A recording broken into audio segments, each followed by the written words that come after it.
जय हिंद फ्रेंड्स। आज की इस वीडियो के अंदर बात करेंगे स्कैम्पटन बियरिंग कैपेसिटी इक्वेशंस के बारे में या फिर स्कैम्पटन बियरिंग कैपेसिटी थ्योरी के बारे में। तो फ्रेंड्स, जैसे कि आपको पता है पिछली वीडियोस के अंदर मैंने आपको अलग अलग थ्योरीज बताई है जिससे कि हम क्या कर सकते हैं, बियरिंग कैपेसिटी कैलकुलेट कर सकते हैं।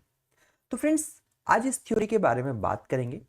तो सबसे पहला और इम्पोर्टेंट बात जो इस थ्योरी के बारे में है वो ये है कि जो स्कैम्पटन साहब थे उन्होंने ये इक्वेशन दी है। और आपको पता होगा कि हमने पहले डिस्कस किया था जब हम शेयर स्ट्रेंथ वाला चैप्टर पढ़ रहे थे, तो उस केस में मैंने आपको बताया था कि जो हमारे स्कैम्पटन पोर वाटर प्रेशर होते हैं जिनको हम ए और बी बोल रहे थे, तो ये वही साइंटिस्ट है, उन्होंने ही ये इक्वेशन दी गई है जिससे कि बियरिंग कैपेसिटी को कैलकुलेट कर सके। अब फ्रेंड्स, यहां पर आपको कुछ बातें ध्यान में रखनी है। पहली बात ये कि ये जो थ्योरी है डेट इज स्कैम्पटन साहब की जो थ्योरी है ये हमारी पार्टली बेस्ड होती है फील्ड ऑब्जर्वेशन के ऊपर, पार्टली बेस्ड होती है लेबोरेटरी टेस्ट के ऊपर एंड पार्टली बेस्ड होती है थ्योरेटिकल एनालिसिस के ऊपर। मतलब कि स्कैम्पटन साहब की जो थ्योरी है या फिर मैं बोलूं बियरिंग कैपेसिटी इक्वेशन है, ये तीनों चीज पर डिपेंड करेगी, दैट इज फील्ड ऑब्जर्वेशन पे, लेबोरेटरी टेस्ट डाटा पे as well as theoretical analysis पे। ये चीज आपको क्लियर हो जानी चाहिए। और सबसे इंपॉर्टेंट बात यह है कि जो हमारी स्कैम्पटन साहब की जो थ्योरी है ये प्योर कोहेसिव सॉइल के लिए ही एप्लीकेबल है। डेट मीन्स मैं कह सकता हूं कि ऐसी सॉइल जो कि हमारी क्या है, सेचुरेटेड क्ले है, जो कि अनड्रेन्ड कंडीशन, अंडर अनड्रेन्ड कंडीशन, मतलब यहां पर फाई की जो वैल्यू है सीधे सीधे जीरो होना चाहिए। अगर फाई जीरो है और मेरी क्ले कैसी है, सेचुरेटेड क्ले से, तो ये थ्योरी को हम वहां पर अप्लाई कर सकते हैं। इस थ्योरी का या इक्वेशन का यूज करके बियरिंग कैपेसिटी कैलकुलेट कर सकते हैं। क्लियर है? अब ये आगे अगर बात करें फ्रेंड्स, तो ये जो थ्योरी है डेट इज इक्वेशन से, ये दोनों के लिए एप्लीकेबल होती है, shallow foundation as well as the deep foundation. क्योंकि अगर मैं यहां पर आपको बताऊं तो ये इस थ्योरी के अंदर डेट इज डेप्थ और विड्थ, मतलब कि बेस रेसिस्टेंस, यहां पर ध्यान दीजिएगा, बेस रेसिस्टेंस है ना, as well as side resistance, base resistance and side resistance दोनों को कंसिडर किया जाता है। इसलिए ये थ्योरी जो है हमारी shallow as well as deep foundation के लिए यूज कर सकते हैं। लेकिन जो टरजागी साहब की जो थ्योरी थी उसको केवल और केवल हम शेलो फाउंडेशन के लिए यूज कर सकते थे, क्योंकि वो साइड रेसिस्टेंस को कंसिडर नहीं करता था। ठीक है, देखो ये जो इक्वेशन है ये हमारे किसने दी है, ये स्कैम्पटन सर ने इक्वेशन दी है। यहां से एक चीज आपको नोट करनी है जो कि काफी बार आपको एग्जाम्स में कंफ्यूज करती है। तो जो स्कैम्पटन साहब की जो थ्योरी है यहां से आपको क्या मिलता है, net ultimate, net ultimate bearing capacity मिलती है। ध्यान दीजिएगा, नेट अल्टीमेट बियरिंग कैपेसिटी मिलती है, जो कि सीधे सीधे आपको यहां से देखने को मिलेगी CU/NC में। अब ये CU क्या है, NC क्या है, मैं आपको बताता हूं। देखो C हमारा है अनड्रेन्ड कोहेजन, क्या बोले, अनड्रेन्ड कोहेजन, अनड्रेन्ड कोहेजन। मतलब कि जब आपने shear strength test that is direct shear use किया था, या फिर आपने UCS यूज किया था, या फिर ट्राइक्सियल टेस्ट किया था, तो वहां से अनड्रेन्ड कंडीशन में जो कोहेजन आपको मिलता था वो ये CU है। और NC जो है मेरा स्कैम्पटन के बियरिंग कैपेसिटी फैक्टर से, जिसको कैसे निकालते वो आपको मैं भी बताऊंगा। ठीक है, तो यहां पर सबसे पहले आप ये ध्यान रखिएगा कि ये theory base resistance and side resistance दोनों को कंसीडर करती है ना। और जहां पर net ultimate bearing capacity equation है, अभी मैंने आपको बताया था, वो इस इक्वेशन से आपको देखने को मिल रहा होगा, जिसके अंदर CU क्या है, मेरा अनड्रेन्ड कोहेजन है, जिसको हम अनड्रेन्ड शेयर टेस्ट से निकाल सकते हैं।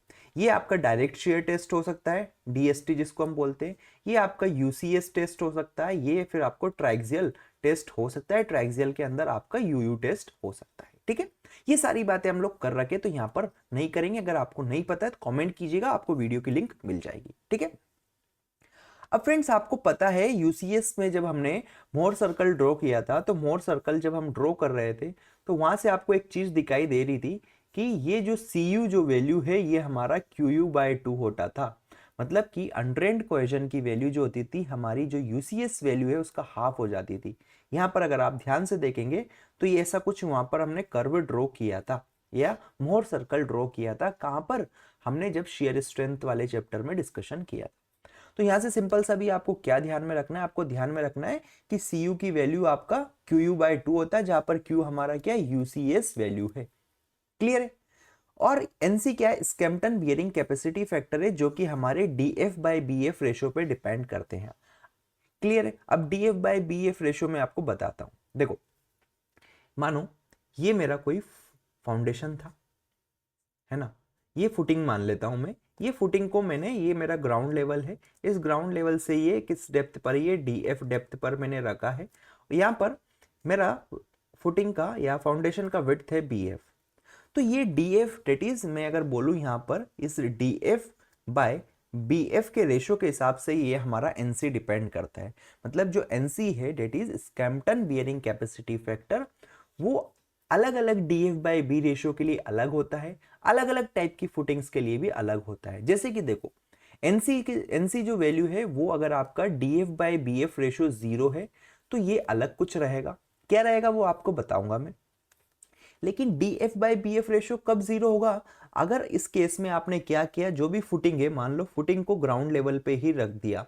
मानो ये मेरा ग्राउंड लेवल था, यहां पर आपने फुटिंग रख दिया, ठीक है, ये क्या है ग्राउंड लेवल पे, तो उस केस में डीएफ बाई बी एफ 0 हो जाएगा। अगर आपने फुटिंग को ग्राउंड लेवल पे रख रहा है तो ये डीएफ 0 हो जाएगा, तो उस केस में आपको ऐसा देखने को मिलेगा। एक केस है अगर आपका DF by B F ratio जो है वो 0 और 2.5 के बीच में है तो एनसी की वैल्यू अलग रहेगी।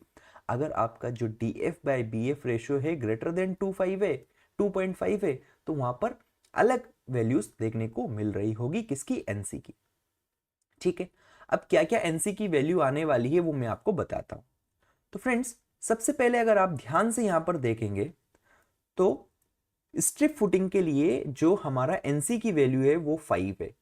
कब केस में, अगर आपका DF by B F ratio 0 है और स्ट्रिप फुटिंग अगर आपका है तो वहां पर आपका कितना आएगा, एनसी की वैल्यू 5 आएगा। अगर आपका स्क्वायर, रेक्टेंगुलर, सर्कुलर या फिर राफ्ट फुटिंग है या तो उस केस में ये आपका 6 आएगा। मतलब कि देखो ये आपका क्या था, ये ग्राउंड लेवल था।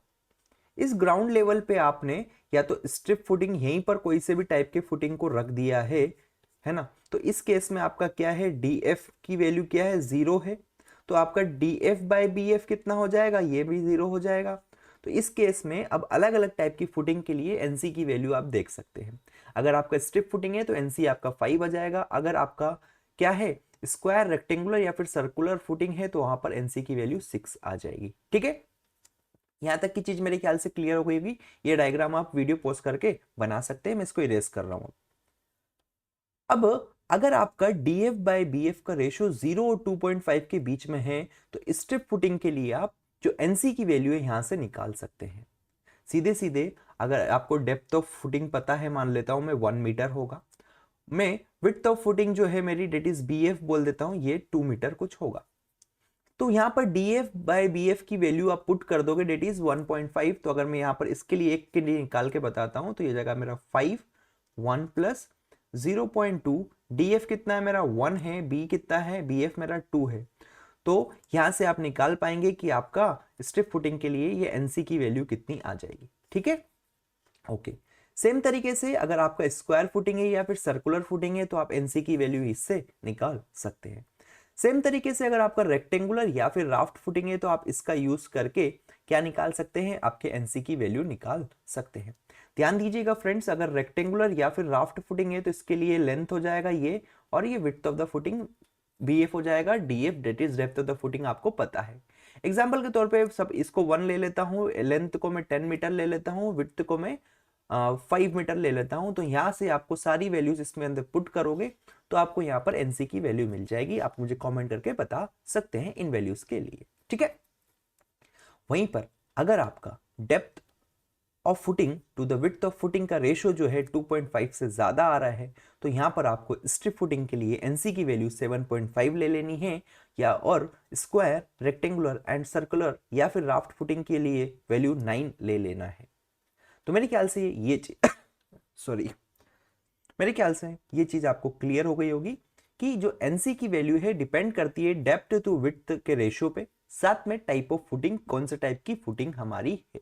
ठीक है, ये स्क्रीनशॉट इसका लेके अपने पास रख सकते हैं या फिर सारे नोट्स आप हमारी वेबसाइट पे एक्सेस कर सकते हैं। ठीक है, यहाँ पर फ्रेंड्स आपको ध्यान देना है कि ये तो हमने इक्वेशंस बता दी है जो कि कंपटीशन एग्जाम के लिए बहुत ज़्यादा यूजफुल होती है, आपको याद रखना है। जैसे गेट हो गया, एसएससी हो गया, वहाँ पर आपको ये इक्वेशन से डायरेक्टली एनसी निकाल के बियरिंग कैपेसिटी कैलकुलेट करना होता है।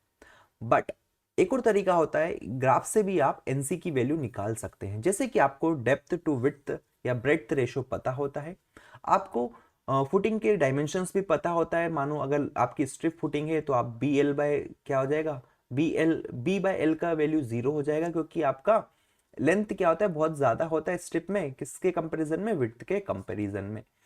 अगर आपका 0.5 है बी बाय एल का रेशो, तो उसके लिए आप इस वाली लाइन का यूज करेंगे। अगर B by L that is square या फिर आपका सर्कुलर फुटिंग है तो आप इसका यूज कर सकते हैं। तो यहाँ पर आप अलग अलग बी बाय एल के हिसाब से आपको लाइंस दी गई है, और यहाँ पर एक्स एक्सिस पर आप बात करेंगे डेप्थ और विड्थ का रेशो दिया गया है, वाई एक्सिस पे आपको एनसी की वैल्यू दी गई है। तो आप जो भी आपका फुटिंग वगैरह है, जैसे कि एक एग्जांपल्स में आपको समझाता हूं। अगर विड्थ आपका है 2 मीटर, डेप्थ आपका है मान लेता हूं मैं 2 ही मीटर, तो यहां से डेप्थ और विड्थ का रेशियो जो आपका हो गया वो हो गया 1। तो मैं एक्स एक्सिस पे 1 को देखूंगा, साथ में मैंने मान लिया मेरी लेंथ है फुटिंग की वो है मेरी मान लेता हूं मैं 1 मीटर, और विड्थ भी मेरी है कितनी, विड्थ भी मेरी है मानो 1 मीटर, मतलब मेरा स्क्वायर फुटिंग एक प्रकार का है। तो मैं ये वाला कर्व यूज करने वाला हूं। तो मेरा डी बाई बी का रेशो 1 है, ये लाइन में यूज करूंगा। तो जहां पर ये वाली लाइन मेरी इंटरसेक्ट कर रही है, इसके करस्पॉन्डिंग में एक हॉरिजॉन्टल लाइन यहाँ पर ड्रॉ करूंगा। जहां पर भी ये वाई एक्सिस को टच करेगी वो मेरी वैल्यू हो जाएगी किसकी, एनसी की। मतलब ये मैं यहाँ से बोल सकता हूँ एनसी इज इक्वल टू मेरा 7.5 अप्रोक्स। ऐसे भी आप निकाल सकते हैं। और देखो अगर बीच में कोई वैल्यू आ रही है, that is B by L की वैल्यू आपकी मान लेता हूं, बी बाय एल की वैल्यू मेरी कुछ आ गई होगी, कितनी 0.8 आ गया होगा, तो आप इन दोनों के बीच में इंटरपोलेट कर सकते हैं। ठीक है, that is the different thing, but ये जस्ट आइडिया देने के लिए आपके पास मैंने बता दिया है। यहाँ पर ध्यान दीजिएगा कि जो टर्जागी की बियरिंग कैपेसिटी इक्वेशन है वो शेलो फाउंडेशन के लिए यूजफुल थी, लेकिन स्कैम्पटन की जो थ्योरी है वो हमारे डीप में भी यूज कर सकते हैं। मतलब स्कैम्पटन थ्योरी का कोई ऐसा लिमिटेशन नहीं है कि इसको केवल शेलो के लिए यूज करो या डीप के लिए यूज करो, दोनों के लिए इसको यूज कर सकते हैं। क्योंकि मैंने यहाँ पर आपको बताया D F by B F का जो रेशियो है, मतलब कि इसके अंदर side friction as well as base friction दोनों कंसिडर हो रहे हैं। यहां से फ्रेंड्स एग्जाम्स में काफी बार क्वेश्चन आता है मैक्सिमम और मिनिमम वैल्यू जो पूछा जाता है आपसे एनसी की। तो देखो एज पर स्कैम्पटन थ्योरी जो स्ट्रिप फुटिंग है उसके लिए एनसी मिनिमम जो है 5 होता है, एनसी मैक्सिमम जो है 7.5 होता है। और अदर देन स्ट्रिप फुटिंग उसके लिए एनसी मिनिमम की वैल्यू 6 होता है और एनसी मैक्सिमम 9 होता है। तो ये आपको ध्यान में रख लेना है, एग्जाम्स में सीधे क्वेश्चन आता है। ठीक है, तो फ्रेंड्स मैंने क्या, मेरे ख्याल से मैंने यहाँ पर आपको स्कैम्पटन बियरिंग कैपेसिटी इक्वेशंस बिल्कुल अच्छे से क्लियर किया है। अगर ये क्लियर हुआ है तो वीडियो को लाइक करें, शेयर करें। नेक्स्ट वीडियो के अंदर इसके अंदर एक क्वेश्चन के बारे में बात करेंगे जो कि एग्जाम में काफी बार पूछा जाता है, तो उस वीडियो को आप देख सकते हैं, लिंक आपको डिस्क्रिप्शन या फिर आई बटन में मिल जाएगा। बाय बाय, मिलते हैं नेक्स्ट वीडियो में। Till then keep learning, keep growing, bye.